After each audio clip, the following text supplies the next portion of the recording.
Hi guys, it's Misty from the Book Rat, and today I thought we would have a book chat in which we revisit an old book chat. So this is actually one of my favorite book chats that we ever had. It was one of the earlier ones, and it was about buzzwords and deal breakers. It's one of my favorites because it was really super engaging. Like, everyone was kind of stopping to think, like, yeah, what are these things that just, as soon as I hear them, I'm like, yeah, that book's going on the list. It doesn't even matter what the rest of it is about. It was really fun to see what those sort of happy trigger words are for people, what really draws people in, no matter how minute it is. And it's something we've kind of revisited here and there a little bit over the years, and it's something I bring up a lot. So I'll say, you know, in a review, this is one of my buzzwords. Not only are there a lot of buzzwords that I don't think I touched on before, but also there are a lot of buzzwords that I've kind of grown to love since then. Maybe I didn't have experience with them in other books, or it just wasn't to my tastes then and it is now. Whatever the case,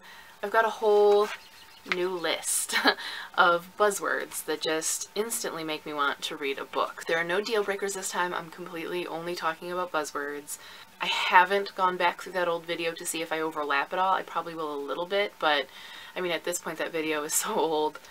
It's time to revisit them anyway, even if I do overlap. So if I haven't been completely clear, because I did just kind of start rambling, the idea of a buzzword is, say someone starts telling you about a book, or you are just looking through a synopsis, even if the book wouldn't interest you at all otherwise, if it has this one certain thing in it that you're like, well, now I have to read it.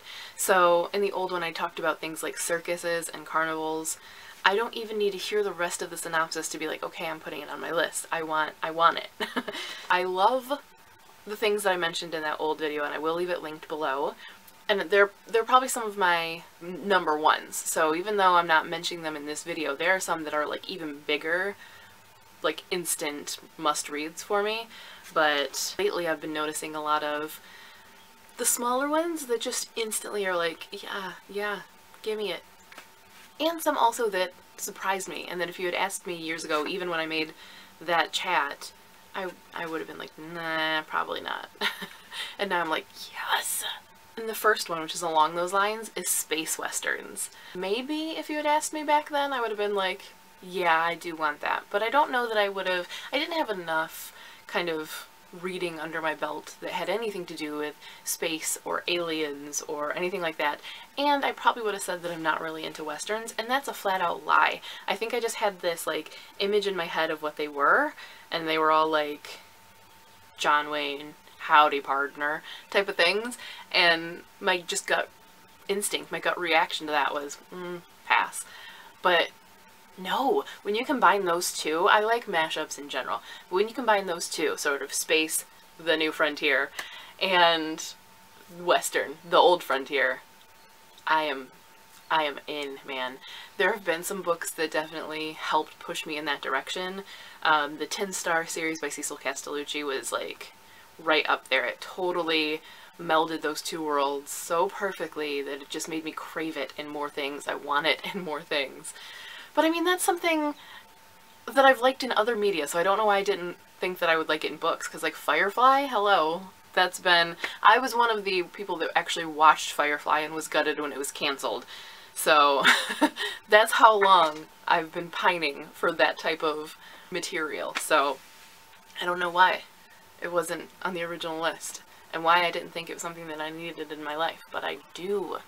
And just in general, aliens, for some reason, I've been discovering that I really like them. I like them.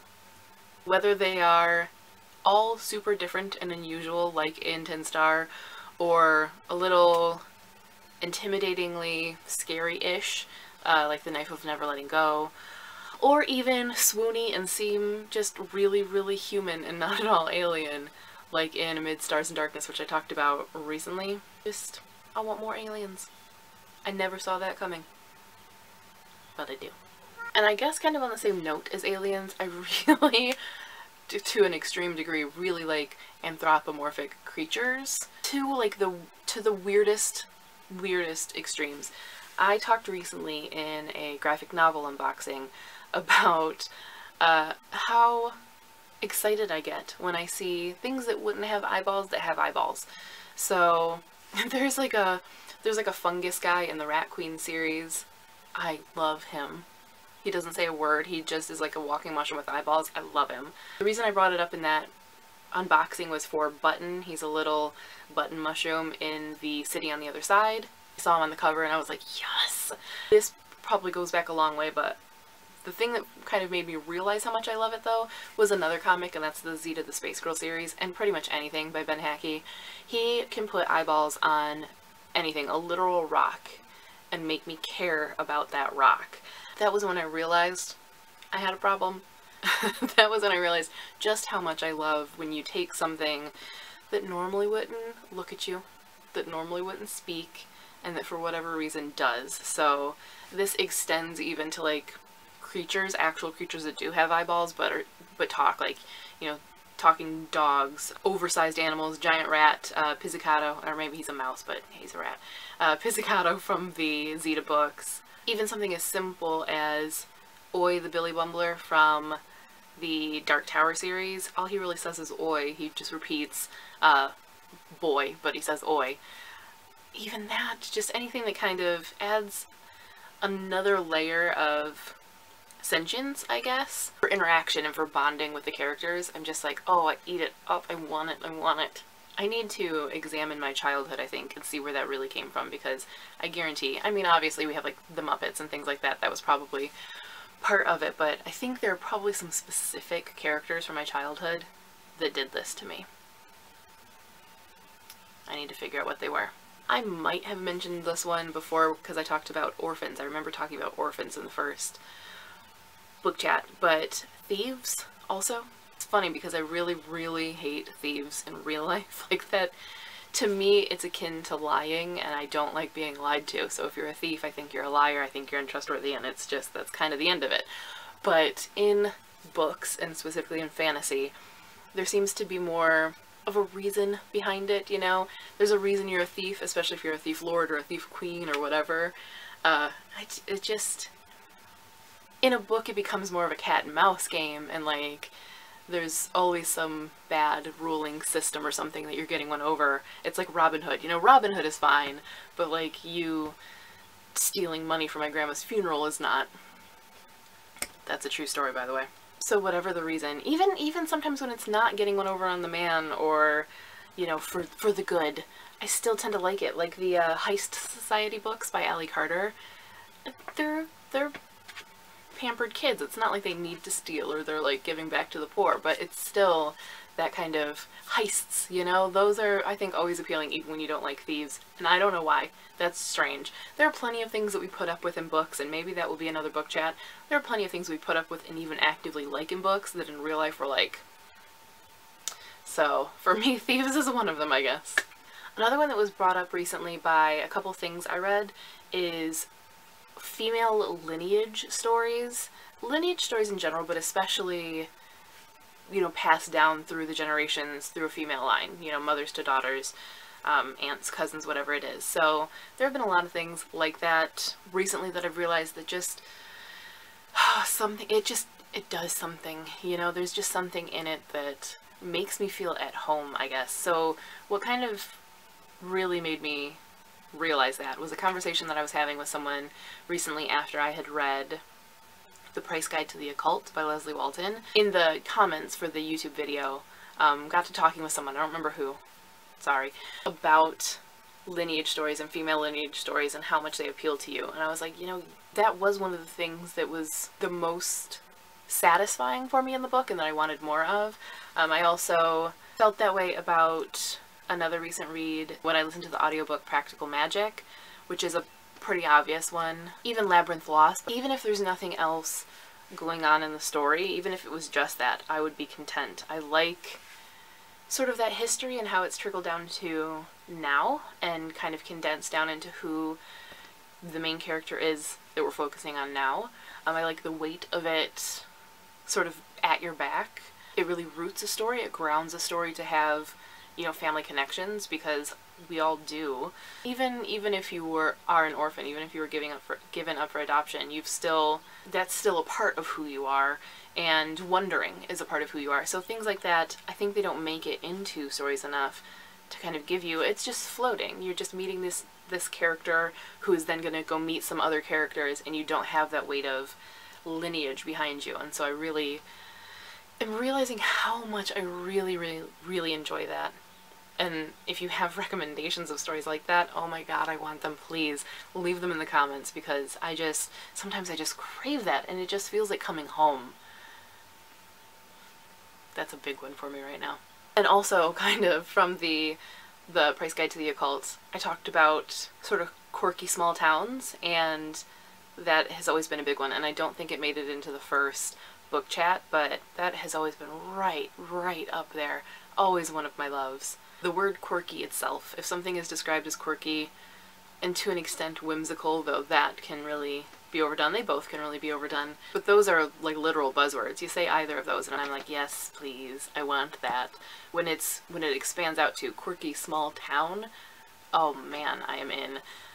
That's part of the reason I showcased Sarah Addison Allen recently in, I think, a Backlist Love. Actually, I think that's what just went up. I recorded it in advance, so I don't really remember, but I'm pretty sure that's the video that went up on Monday. And I talked about how I felt like I would really gel with her style and her books, and I get that vibe from her. Quirky small town. And it's just, it will instantly put a book on my list, and it's part of why I think I will like some authors and their, wheelhouse. I like me some quirk. And I think kind of going hand in hand with that, soft magical realism. So I've talked about magical realism before. That is absolutely high up there. I love magical realism, like totally. Magical realism can be very hard to connect to, I think, for some people. It can be very cerebral and weird, and those are both distancing, I think, for some readers. Sometimes it can be dense or confusing or just too much, and I get that. I still like it even when it's too much, but I've realized that there is a special kind of corner of my heart that belongs to sort of softer magical realism, where it's just touches. It's just these little threads of magical realism, of these things that they're not extreme enough to call fantasy, though they are a little fantastical.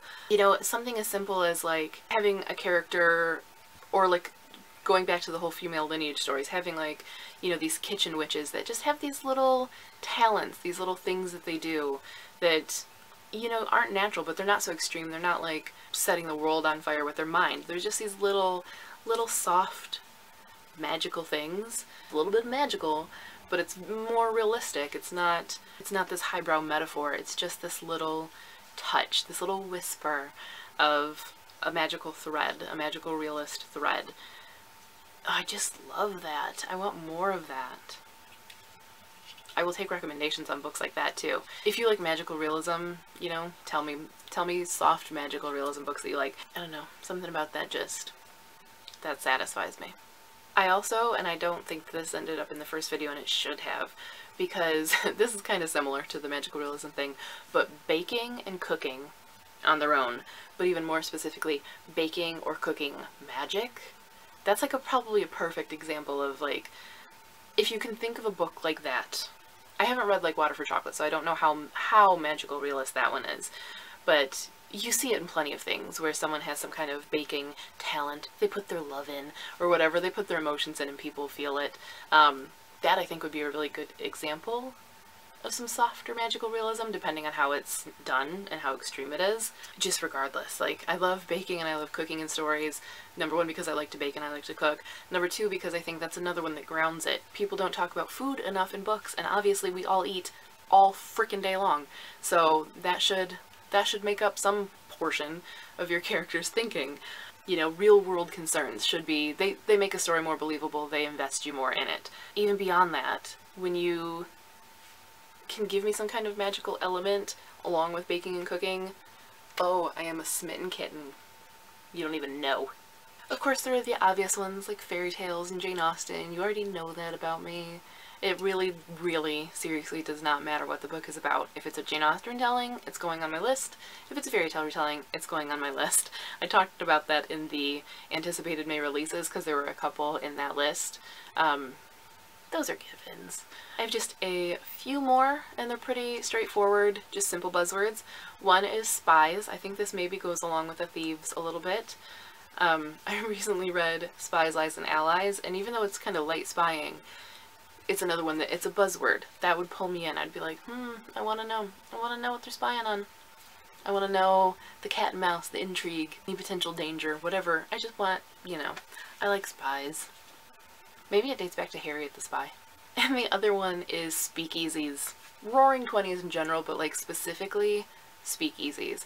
I have a book called The Girls of the Kingfisher Club that is set in a speakeasy and is a retelling of a fairy tale. And I don't know how I haven't read it. I keep looking at it on my shelves like you and me. That hasn't happened yet. And lastly, and this is a weird one and I can very specifically tell you where it dates from, and that's goblins. When I was a kid, I fell in love with the book Goblins in the Castle by Bruce Coville. So hard. Reread it all the time. Discovered it again. I couldn't remember the name of it. And then when I was 16 or 17, one of my English teachers had a copy. Like, we were talking about books that we loved as a kid. And I don't know what the rest of the class was doing, but me and her were just sitting there talking. I was trying to describe it, and she gave me this funny look, and I thought it was because I was talking about goblins, because I was the Jane Austen girl at that point, you know? So I thought she was just thinking, like, really, Misty? But instead she was like, come with me, and she pulled me over to her gigantic bookshelves that she had in the class. And she had a damn copy of this book and gave it to me. And I reread it. And then I reread it again, like, every few years. Like, still into my 20s, I was like, I really want to read Goblins in the Castle. It's a middle grade book. It's totally silly, but something about it, like, at that point, it transported me back to when I was a kid. That was a total nostalgia thing at that point. But something about it just I loved so much when I was a kid. And they weren't necessarily good goblins then, but now I really like good goblins. I like when potential villains are made into good guys and expectations that are subverted. So since then, books where, you know, there have been like goblin kings who, you know, are stealing a goblin bride, like the Claire Dunkel series, what is it called? The Hollow Kingdom, or Stolen Songbird. Oh, I loved that book so much. But it's really made me realize, of all the buzzwords I could have, goblins. Who knew? So I'm sure as I'm reading and as I sample new things or come across new loves, more buzzwords will be added to the list. This is an ever-growing list. And sometimes you get sick of things and they get kicked out of there. So, you know, maybe we'll do another update a few years from now and I'll tell you my new long list of loves that I've either come to realize I have or had forgotten to mention the first and second and 15th time around. But for now, that is my current list of additional buzzwords that will instantly make me want to read a story and hope that I'm gonna love it and be really disappointed when I don't. Let me know yours in the comments if they've changed since the last video. If you didn't watch the last video, it will be linked below so you can see if any of my buzzwords then are some of your buzzwords now. But I definitely want to hear yours in the comments because number one, it gives me new things to look into, and number two, I'm always like, yes, that! This one makes for a fun discussion for me. This, I think, is part of the reason that I started doing book chat, and even beyond that, started doing booktube. Because this is a pure enthusiasm chat. It's just a boundless, doesn't matter, I love it, want it type of thing that I think we experience with books, and that made me want to be part of this community and talk with you guys about these things, because it's just joy. Buzzwords are just pure joy and potential, and that's what a book is. Didn't expect the end of the chat to go here, but it did. So that is all for this book chat. I can't wait to talk with you in the comments. If you have more ideas of things that you want to talk about on book chat, things you want to hear about, you want to know my opinions on, or that you think would make for a great discussion, let me know that in the comments too. But until next time, thank you guys for watching and happy reading.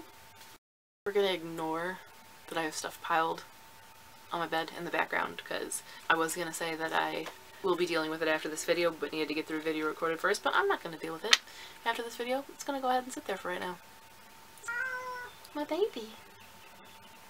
I love him so much. Oh, he's my baby. Oh my gosh. Oh my gosh. I just love him. Oh, I just love him. I have a buddy.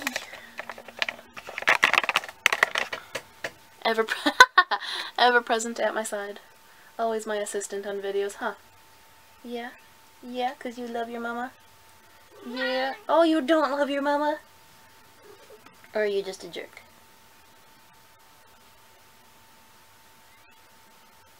Whatever. Whatever, buddy.